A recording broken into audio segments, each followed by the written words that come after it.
Tuhan bilang nanti Allah kacau darah tertumpah kosong. Saya tidak apa-apa, aman kok. Berserah sama Tuhan.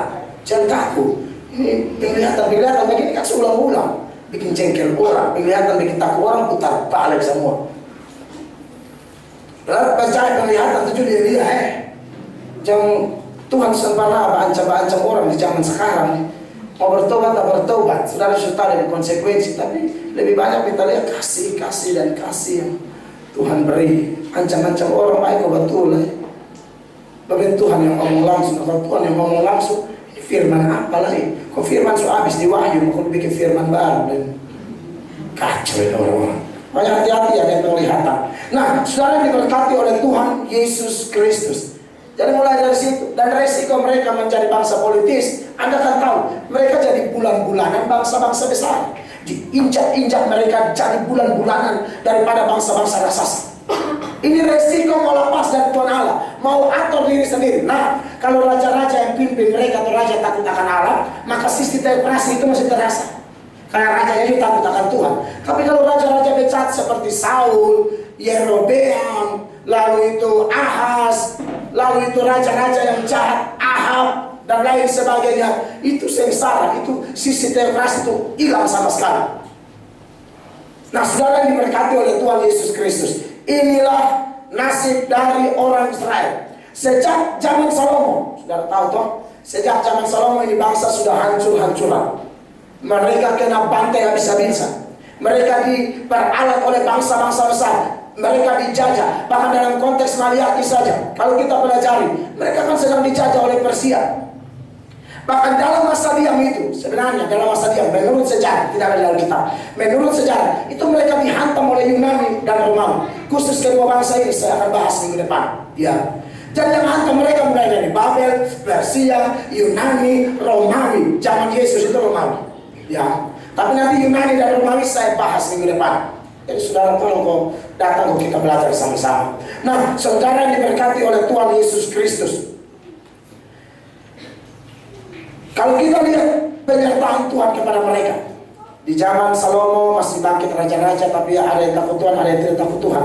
Setelah mereka di pembuangan, Tuhan masih bangkitkan Daniel, Yeskiel, Yeremia. Tapi sampai di masa diam ini, yang ada hanya penekanan dari pihak bangsa-bangsa seperti Yunani dan Romawi, tanpa ada nabi, tanpa ada firman Allah. Imam-imam memang ada, tapi imam memiliki apa? Imamnya urus ibadah saja, doa, bakar persembahan. Mereka tidak khotbah. Imam tidak khotbah dalam konteks Yudaisme.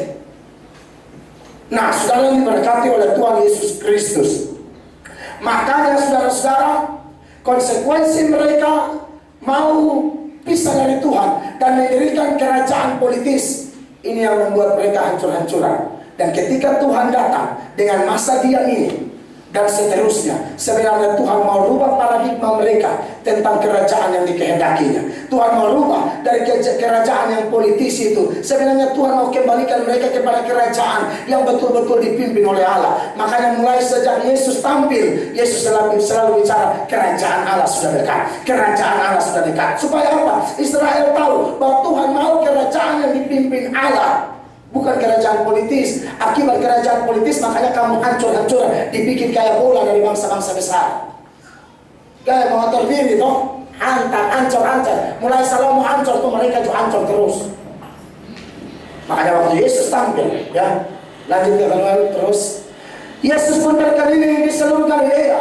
Ia mengajar dalam rumah-rumah ibadat dan memberitakan Injil kerajaan Allah. Lanjut.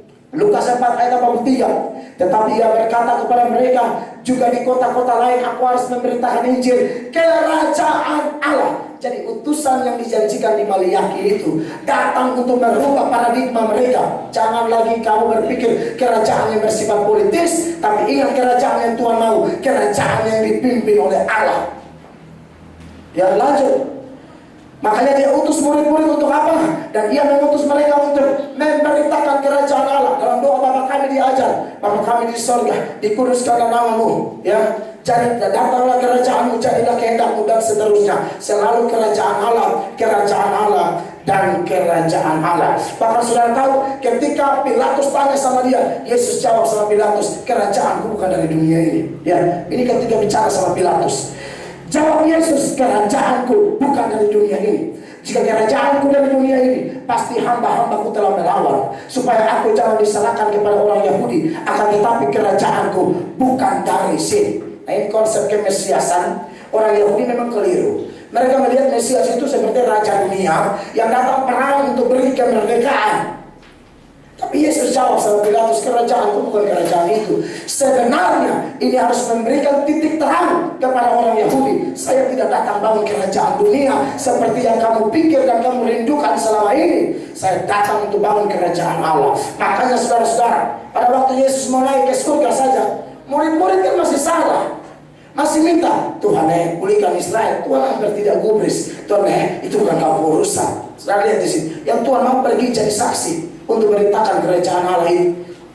Kisah 1 ayat 6 sampai 8. Maka bertanyalah mereka yang berkumpul di situ, Tuhan, maukah Engkau pada masa ini memulihkan kerajaan bagi Israel? Tuhan masih tetap. Yesus bilang, saya tidak datang untuk urusan ini. Bukan penjajahan Romawi atau penjajahan secara politis. Saya datang untuk menyelesaikan kamu dari penjajahan dosa. Jawabnya, engkau tidak perlu mengetahui masa dan waktu yang ditetapkan Bapa sendiri menurut kuasanya. Lanjut. Tetapi kamu akan menerima kuasa kalau Roh Kudus turun ke atas kamu, dan kamu akan menjadi saksiku di Yerusalem dan di seluruh Yudea dan Samaria dan sampai ke ujung bumi. Untuk apa? Beritakan kerajaan Allah, bukan kerajaan dunia. Jadi saudara yang diberkati oleh Tuhan Yesus, kita sudah tahu bahwa yang Tuhan mau dirikan itu kerajaan Allah. Tuhan rubah paradigma orang Israel. Dan kalau kerajaan Allah, berarti kerajaan yang dipimpin oleh Allah. Dan warga kerajaannya adalah orang-orang yang percaya Yesus. Bukan hanya Israel, tapi saya dan saudara yang percaya Yesus. Sebenarnya Raja kita adalah Allah itu sendiri.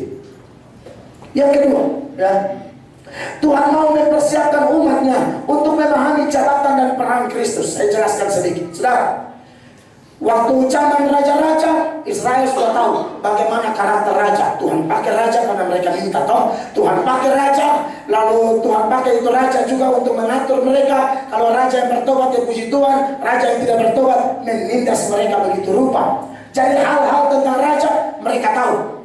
Pada waktu raja-raja selesai dari jabatan sebagai top leader atau pemimpin-pemimpin waktu itu, Tuhan ganti dengan nabi-nabi.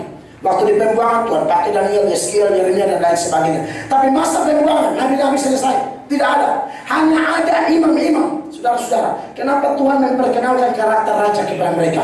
Kenapa Tuhan memperkenalkan karakter nabi kepada mereka? Kenapa Tuhan memperkenalkan karakter imam kepada mereka? Sebab tahukah saudara, utusan yang bernama Yesus Kristus itu adalah satu pribadi dengan 3 jabatan. Dia punya jabatan sebagai raja, jabatan sebagai nabi, dan jabatan sebagai imam. Nah, saudara lihat di sini, Tuhan mau mempersiapkan umatnya untuk memahami jabatan dan peran Kristus. Bicara tentang Yesus sebagai raja, ini ayatnya. Lanjut. Sebab seorang anak telah lahir untuk kita, seorang putra telah diberikan untuk kita, lambang pemerintahan ada di atas bahunya, dan namanya disebutkan orang Penasehat Ajaib, Allah yang berkuasa, Bapa yang kekal, Raja damai. Besar kekuasaannya dan damai sejahtera tidak akan berkesudahan di atas tahta Daud dan di dalam kerajaannya. Karena ia mendasarkan dan mengokohkannya dengan keadilan dan kebenaran dari sekarang sampai selama-lamanya. Ya, Yohanes 12 ayat 13. Mereka mengambil daun-daun palem dan pergi menyongsong dia sambil berseru-seru, Hosana, diberkatilah dia yang datang dalam nama Tuhan, Raja Israel. Jadi saudara yang diberkati oleh Tuhan Yesus Kristus. Yesus ini punya jabatan raja. Ya, bahkan Yesus juga disebut nabi. Lihat ayat berikut. Kristus itu, kisah 3 ayat 21 sampai 22. Kristus itu harus tinggal di sorga sampai waktu pemulihan segala sesuatu. Ayat 22. Bukankah telah dikatakan Musa, Tuhan Allah akan membangkitkan bagimu seorang nabi dari antara saudara-saudaramu sama seperti aku. Ini yang dibilang oleh Islam Muhammad. Padahal ini Yesus. Orang Islam pakai ayat ini Musa oleh Muhammad. Muhammad dari mana datang? Ini bicara tentang Yesus, bukan bicara tentang Muhammad. Matius 21 ayat 11. Dan orang banyak itu menyahut, inilah Nabi Yesus dari Nazaret di Galilea. Ayat lain tentang Nabi. Beberapa orang di antara orang banyak yang mendengarkan perkataan-perkataan itu berkata, dia ini benar-benar Nabi yang akan datang. Jadi Nabi yang dijanjikan Musa itu Yesus. Nah saudara, sudah ada ayat yang menjelaskan Yesus Raja. Sudah ada ayat yang menjelaskan Yesus Nabi. Bahkan ada ayat yang menjelaskan Yesus Imam. Karena kita sekarang mempunyai imam besar agung, jadi kita tidak butuh raja lagi, raja kita cuma satu. Kita tidak butuh nabi lagi, nabi kita cuma satu. Kita tidak butuh imam lagi, imam kita cuma satu, Yesus namanya. Karena kita sekarang mempunyai imam besar agung yang telah melintasi semua langit, yaitu Yesus anak Allah. Ayat lain Ibrani 9 ayat 11, tetapi Kristus telah datang sebagai imam besar untuk hal-hal yang baik yang akan datang. Jadi saudara-saudara, dengan semua peristiwa yang Tuhan lakukan di Israel, sepertinya sejarah tentang Israel ini adalah sejarah yang sifatnya kristosentris. Artinya apa? Ini sejarah semua berpusat kepada Kristus. Jadi titik temunya, benang merahnya sejarah Israel yang kita sedang khotbahkan, kita bahas hanya Yesus, satu-satunya pribadi yang mau bicara tentang rajanya, nabinya, imamnya, Yesus. Titik akhirnya. Nah saudara-saudara, apa penerapan dalam kehidupan saya dan saudara? Yang pertama, jangan menilai Allah berdasarkan sikon saja. Ini bangsa, mereka menilai Allah berdasarkan sikon. Oh kalau Tuhan begini baik, kuat, soalnya adil. Buktinya lihat.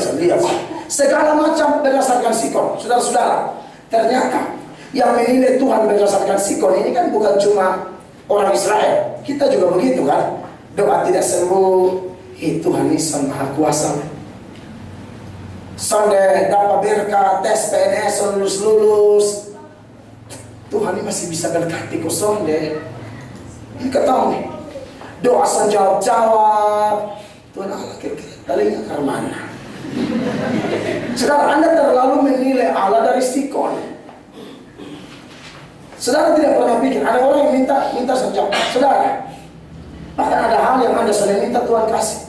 Pernah tidak Anda berdoa, Tuhan besok matahari tetap bersinar Anda pernah minta sampai Tuhan kasih bersinar.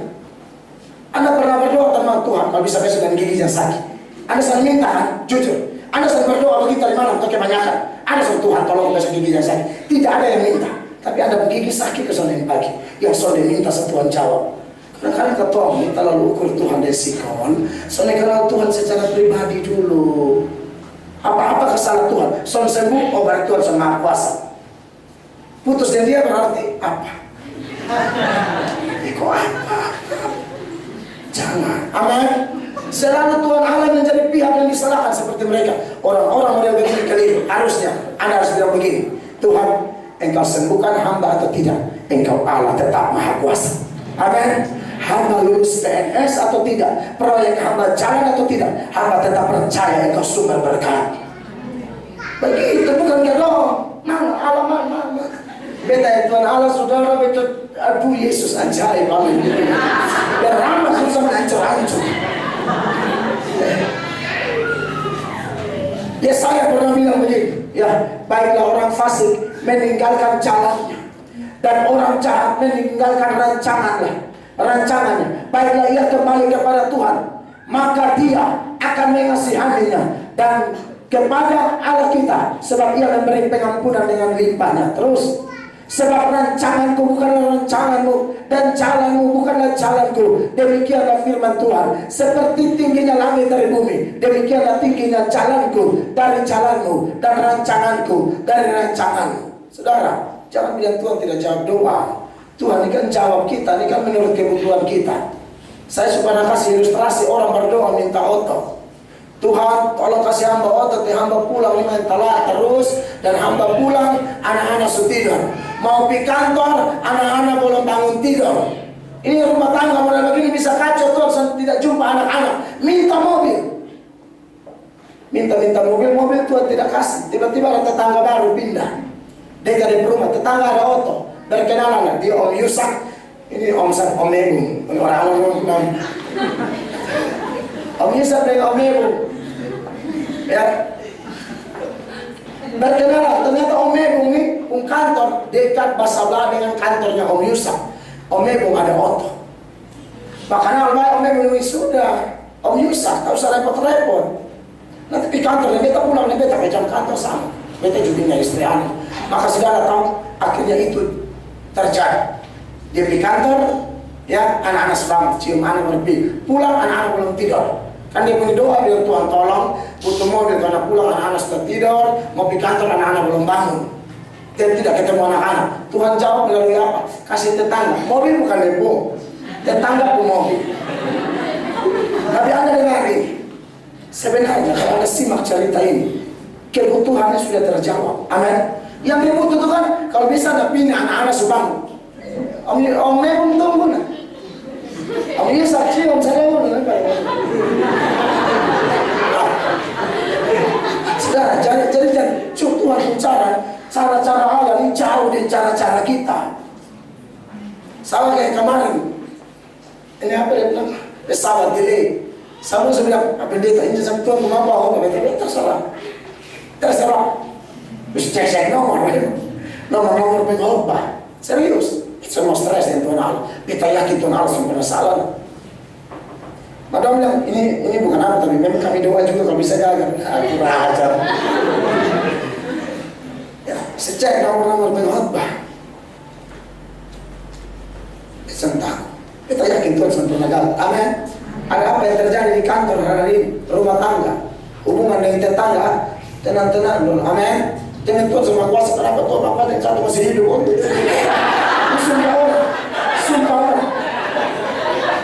Sumpah orang masih minta orang mati bertuhan hebat. Kira-kira baik. Sampai Allah mempakir dia jadi pendeta, mau buka pos baru. Sudah sumpah kok mati bila Allah bisa hebat. Karena gue setan sama sekian tayangan. Salah yang berikut semua habis. Allah tidak pernah berhenti bekerja. Betul, ini masa diam, tapi bukan berarti Allah berhenti bekerja. Buktinya, Allah sedang bekerja luar biasa untuk merubah paradigma mereka. Allah bekerja secara luar biasa untuk menjelaskan kepada mereka peran Kristus. Berarti Allah kita bukan Allah yang pernah berhenti. Dia tidak pernah berhenti. Yesus pernah berkata begini, Yohanes pasal 5 ayat 17. Tetapi ia berkata kepada mereka, Bapakku bekerja sampai sekarang, maka aku pun bekerja juga. Tidak pernah berhenti. Dalam terjemahan lain, ya, Bapakku tidak pernah berhenti bekerja, ya, never stop. Ya. Sudah ada gue. Terus. Bisa dengar kasih. Ya. Bapakku selalu bekerja, lain-lain, ya. Pekerjaan Bapakku tiada henti-hentinya. Dari ayat itu saja memberi keterangan dari berbagai terjemahan bahwa Allah kita, Allah tidak pernah berhenti bekerja. Masa diam bukan berarti Allah berhenti bekerja. Artinya saudara-saudara, Anda mesti sadar hari ini, apapun yang terjadi, kadang-kadang kita berpikir keliru, tapi percaya Allah turut bekerja dalam segala sesuatu. Roma 8 ayat 28, kita tahu sekarang bahwa Allah turut bekerja. Bahkan dalam air mata saudara, tangisan saudara, ejekkan tetangga, orang omong saudara pernah dibilang, percaya Tuhan Allah ada bekerja di balik entah membuat anda tambah dewasa atau hanya kasih pelatihan sama Anda, padahal ada mujizat Tuhan mau siap. Siapa tahu? Bisa saja Tuhan begitu nah, kasih tekanan, baru Tuhan kasih kejutan hiburan, foto baru misalnya, atau yang lain. Haleluya. Amin. Anda tidak perlu mempersalahkan Allah, masuk di jalur Tuhan, sebab rancangannya luar biasa. Lanjut ke Keluaran Yeremia 29:11, sebab aku ini mengetahui rancangan-rancangan apa yang ada padaku mengenai kamu. Demikianlah firman Tuhan, yaitu rancangan damai sejahtera dan bukan rancangan kecelakaan, untuk memberikan kepadamu hari depan yang penuh harapan. Dan pelajaran bagi kita yang kedua, ya, percayalah kepada Kristus karena ia adalah pusat sejarah dunia. Sejarah Israel semua Yesus pusat. Dia pusat sejarah dunia. Jadi kalau saudara mau ada di dalam pusat sejarah ini, Anda akan ke surga. Tapi kalau Anda keluar dari jalur ini, Anda pasti ke neraka. Perhatikan ayat ini. Dan inilah kesaksian itu, Allah telah mengaruniakan hidup yang kekal kepada kita, dan hidup itu ada di dalam anaknya. Barang siapa memiliki anak besar, Yesus itu ya, ia memiliki hidup. Barang siapa tidak memiliki anak, ia tidak memiliki hidup. Secara dunia ini, sentralnya adalah Yesus Kristus. Maka kalau kita tulis di sini, Christ oriented, itu benar-benar pusat dari sejarah-sejarah. Makanya saudara-saudara, mari berorientasi kepada Kristus dan percayalah, surga menjadi sesuatu yang pasti bagi saya dan saudara. Kita berdiri bersama-sama. Amin.